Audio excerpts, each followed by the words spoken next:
I was 5 months pregnant when my husband's old flame set my house on fire. I didn't call him. Instead, I soaked a towel, covered my mouth and nose, and waited for the smoke to force a choice. I didn't call because in my previous life I had. I'd begged him to save me. Back then, he was a fire captain. He came for me, dragged me out, and spared our child. But Chloe, the woman he had never truly let go, was still inside. By the time he went back for her, the flames had already claimed her. He said it wasn't my fault. He told me to rest, to focus on the baby. He even took leave from the station to care for me. But the day I delivered our son, he brought me straight from the hospital to Chloe's grave. There in the dirt, he reached for our newborn and slit his throat.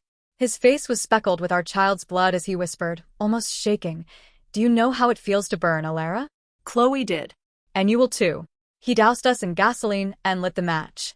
As the fire swallowed me whole, he screamed over the crackling heat, "You started that fire. You wanted to play the victim. Now you pay for what you did." When I opened my eyes again, smoke rolled around me. I was back at the beginning. The sharp stink of burning wood tore through my lungs, dragging me into the moment. I grabbed my phone and dialed emergency services instead of calling him directly. Sirens approached. I recognized the engine number. I recognized the man stepping out in full gear. My husband, Owen Thorne. He sprinted inside. I watched him come back out carrying Chloe in his arms, as if in some twisted fairy tale. Only then did I crawl from the hallway, coughing for help. His crew spotted me. Their reactions were mocking. "Really, Mrs. Thorne?" One of them said. "You couldn't be more dramatic?" Before I could answer, a heavy light fixture broke loose from the ceiling and slammed into my abdomen. The taste of blood filled my mouth. They simply stared. I dragged myself through the smoke, through the shattered remains of my home, until I collapsed on the front lawn. Every paramedic, every firefighter, every spare hand was devoted to Chloe. Owen didn't even give me a glance. "You earned this," he said. Sweat and blood clung to my skin. I felt the baby slipping. I felt life thinning out of me. In my last life, he chose me first. He saved me and the baby. He went back for Chloe only after I was safe. And all that tenderness, all the sleepless nights caring for me, were nothing but preparation for revenge. Now I couldn't even get a sip of water. A pool of red spread beneath me. "Help my baby, please." One of his friends finally looked in my direction. His expression was a stone. He nudged me with the toe of his boot. "Cut the act, Alara. Everyone knows you hate her. You really set a fire just to get Owen's attention? Pray she makes it, or he'll toss you out." I knew he didn't love me. I didn't know he'd poisoned an entire firehouse against me. A violent contraction folded me in half. I gagged on air, too hot to breathe. No one moved. Then I heard a different voice, uncertain. That's a lot of blood. Is she actually hurt?" The first man scoffed. "It's fake. She's putting on a show." "Fine, I'll get him." But I didn't get help. I got his fury. His palm struck my face through his glove. "Get up. Stop pretending. Are you out of your mind?" he shouted. "Starting a fire and trapping yourself for sympathy? Ridiculous." I tried to explain, but my throat was dry and the pain was blinding. I reached for his sleeve, pleading without words. He paused. For one heartbeat. Then he pressed his hand hard against my stomach. "Nice try," he said. "Chloe warned me you'd be hiding somewhere, trying to act like a victim." I believed her. He turned away. "Captain," one of the men called out. "She's really bleeding." "It's fake," Owen answered without turning. "She's 5 months along. A miscarriage isn't that easy. If she wants to play dead, let her." The pain closed around me like a door and locked itself. I fell into the dark. In that darkness, I dreamed of the man I thought I loved. The charming professor I'd chased with coffees and smiles. The man who finally agreed to date me after months of persistence. I thought it was the start of something beautiful. It was the beginning of the worst years of my life. The excuses. The last-minute cancellations. The late calls that pulled him away. And then on my wedding day, the email. 10 years of messages between him and Chloe. He had never left her. I was the other woman. And I had accidentally won. I was too terrified of losing him to confront anything. When Chloe died in that first life, some part of me felt relief. He had been gentle after that. Attentive. He spoiled me and our unborn child. All of it was a lie. A performance. A carefully crafted illusion meant to keep me comfortable until the moment he could destroy me. When I opened my eyes again, there were no flames, no collapsing ceiling, only the white glare of a hospital room. A man I had never met was sitting beside the bed. "You're awake," he said quickly. "I live in the apartment below you. I came up when I smelled smoke and found you on the floor." I'm really sorry. The doctors told me about the baby. I forced a small smile. "You didn't do anything wrong. Thank you for helping." A stranger ran into danger for me, while my own husband had stepped over me like debris. He shook his head, visibly angry. "Those firefighters just walked right past you," he said. It was disgusting. "I already filed a complaint. Everyone online is talking about it." My voice came out thin. "My husband, he's gone." One look of pity from him was enough to end the conversation. I repaid his out-of-pocket medical fees and sent him home. Then I checked the neighborhood forum, and Twitter, and TikTok. There were clips of me sprawled on the grass, covered in blood. Hashtags everywhere. Hashtag fire captain lets pregnant wife burn. The department was drowning in bad press. I was preparing to send Owen the divorce papers when my phone buzzed. A message from Chloe. She was in the same hospital, 2 floors down. The photo she sent was of Owen leaning over her, spoon-feeding her soup. I shut the image immediately and called him. 5 attempts before he picked up. What do you want? He snapped. "Checking if Chloe died? Too bad for you. I saved her. She's safe." Then he shifted to rage. "Alara, I can't believe you tried to hurt her. You have 1 hour to come down here and apologize. If you don't, we're finished." Before I could answer, I heard her soft voice in the background. "Owen, don't be upset with her. If she wants to say I started the fire, just nod and let her. It's fine. She's pregnant. She shouldn't be upset." "See that," he said. "She's forgiving and you're vile. I'll take care of this." I kept my voice steady. "Good. "We're done. I'll send the divorce papers." I ended the call. The messages exploded instantly. "Where are you? Are you insane? You think I'm scared to leave you? You're pregnant.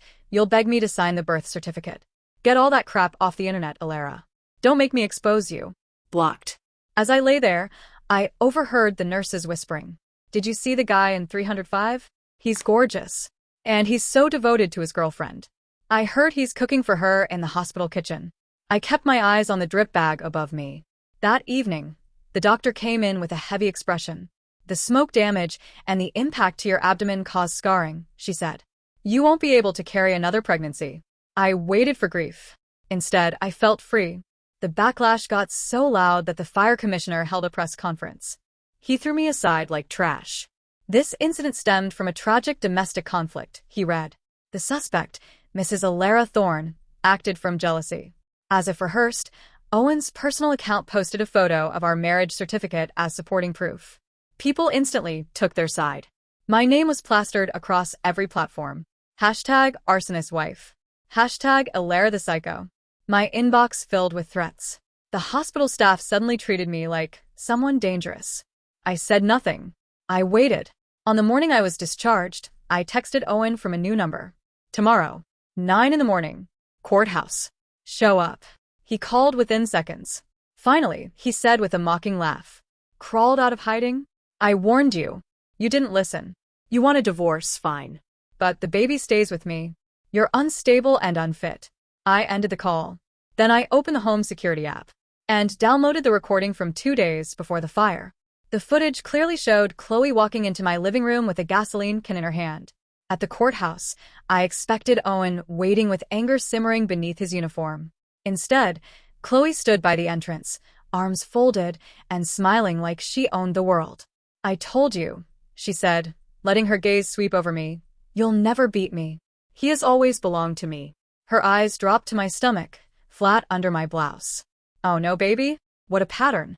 One child dead in the last life because of daddy, and another lost in this one because of daddy. You really are poisonous." The truth hit me like ice. She remembered the past life too. My hand moved on instinct. The slap was weak because my body was still fragile, but she collapsed to the ground dramatically, wailing as if I had thrown her off a balcony. "Chloe." Owen's voice tore through the air. He appeared behind me, grabbed my shoulder, and shoved. Hard. I slid down the courthouse steps, pain ripping through the barely healed wounds. He rushed to her, cupping her face, whispering her name. Then he turned and saw me struggling to rise. His eyes dropped to my stomach. "The baby?" I pushed myself upright, my palms shaking. The baby? I said with a broken laugh. What baby? The one you said was a prop? The one you crushed under your boot while he was dying? He's gone, Owen. Our son died in that fire. You killed him the moment you chose her over us. I pointed at Chloe. And thank God, he never has to grow up calling you dad. His face twisted. What are you talking about? You, the big heroic captain, always saving strangers. Except you didn't save me. And you didn't save your own child. You knew I was inside, and you still left me in the fire. I was pregnant, he roared. And you set that fire. You're hateful, selfish, and you never deserved to be a mother. Reporters were already circling us, cameras raised, catching every word. Say you're sorry to her, he shouted, pointing at Chloe. Now. Fine, I said loudly. I'll apologize. I'll apologize the second she kneels at my son's grave. You're insane. I'm insane? I asked. Not the woman who fooled you in 2 lifetimes? Chloe sobbed on cue. Owen, don't listen to her, She told you I started the first fire, didn't she? I said. The fire she died in. She lied to you then, and she's lying to you now. His eyes flickered, but only with confusion, not understanding. You're crazy, he said finally. Let's just finish, I replied. We signed the papers while cameras flashed like lightning. He didn't ask one more question about the baby. Not one. He held Chloe close and guided her to his car like he was shielding royalty. I left the courthouse and went straight to the nearest police station. I handed over the recorded footage. The video that showed Chloe walking into my home with a gas can. Nobody would hire me. Every search of my name led to a wall of slurs and accusations. I took what I could get, a part-time job under the table at a jewelry kiosk in the mall. A week in, they appeared. Chloe glided toward the counter. Sweetheart, she sang, I want a new ring. Something symbolic for our new start. Owen saw me behind the mask. Recognition flickered instantly. You, Chloe said, tapping the glass. Bring me this one. I set the ring on the velvet pad. Owen kept staring, eyes pinned to my abdomen. Alara, he hissed. Why are you wearing something so tight? That could hurt the baby. Sir, I said evenly, I don't know who you are. Please stop bothering me. He reached out, caught the hem of my top, trying to lift it. Alara, I am that baby's father. You can't hide my child from me. I twisted away. What child? I'm not pregnant. The customers around us stopped pretending not to look. He lunged again and grabbed my shirt. Stop lying. Where is he? The fabric tore. My stomach was exposed, the surgical scars stark under the bright lights. His whole body froze. Where is the baby? He's dead, I snapped, my voice breaking. He's dead, Owen. You let him die. You killed him. He shook his head violently. No. No, you must have aborted him. Yes, Chloe cried theatrically, jumping in. Alara, how could you? Just to hurt him? That was a life. Something in Owen cracked wide open. His hand shot forward and wrapped around my throat. You killed my son? I clawed at his wrist, but I couldn't get air. His crew, lurking nearby as if on command, had to drag him off me. I hit the floor, coughing for breath, and still, beneath the terror, there was a sharp, wicked truth. You killed him, Owen, I rasped. You killed him in the fire. And he sees you now. He sees you choosing the woman who murdered him. Owen stared like he was seeing a ghost. Chloe crouched beside me, pretending concern. Alara, please calm down. Then she leaned in close and whispered so only I could hear. I won. Your little accident should never have been born. You're both trash. My palm cracked across her cheek. This time, Owen didn't hesitate. He grabbed me by the hair and slammed my head into the glass display. You bitch. He screamed. You killed my son. I'll kill you. Glass shattered across the counter. Everything numbed out into white noise. In one lifetime, he murdered my child in revenge for her. In this one, he was ready to kill me for revenge, for my child. Life had a twisted sense of humor. Security pulled him off. I was fired, obviously. I headed to the hospital, then straight to the police. I handed them the mall security recordings. Their wedding was a spectacle, a polished publicity stunt meant to salvage his public image. I was not welcome. His former team guarded the entrance, like watchdogs. One smirked and shoved me. Look what crawled back. Keep moving, lunatic. Guests streamed inside, people I once called family, acquaintances who now treated me like filth. Some even spat at my feet. I slipped in with the catering staff, head lowered, waiting. Then the ceremony began. Do you, Owen, take Chloe? I do. I pulled out my phone and sent one word to the detective. Now. A moment later, the ballroom doors crashed open. Chloe, you are under arrest for arson and attempted murder. Owen Thorne, you are under arrest for assisting arson, neglect of duty, and aggravated assault. Owen yelled. Chloe dissolved into hysterics. I stepped onto the stage and reached for the microphone. Apologies for the interruption, I said. But everyone here deserves to see what really happened. I pointed to the large display behind them and pressed play. Silence swallowed the room as the video showed Chloe soaking my home with gasoline.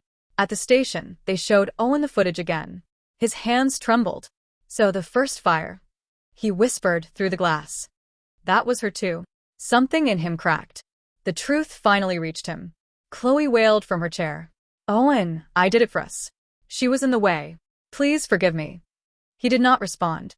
He did not even look her way. Detectives separated them. Owen collapsed, sobbing, burying his face in his palms. I killed him. I killed my son. I killed my own boy. Then he slid off the chair and dropped to his knees. Alara, I am sorry. I am so sorry. I am a monster. His voice broke. When you bury him, save a place beside him for me. Please. I could not listen to another word. I walked out. The news erupted. Reporters shredded the department. Every member of his team lost their jobs. On sentencing day, my phone filled with apology messages. I deleted all of them. Later, I applied for a position with a company run by a woman who had followed my story. She hired me immediately. Life settled for a while. Then a quiet headline appeared. Former fire captain Owen Thorne found dead in cell. Suicide.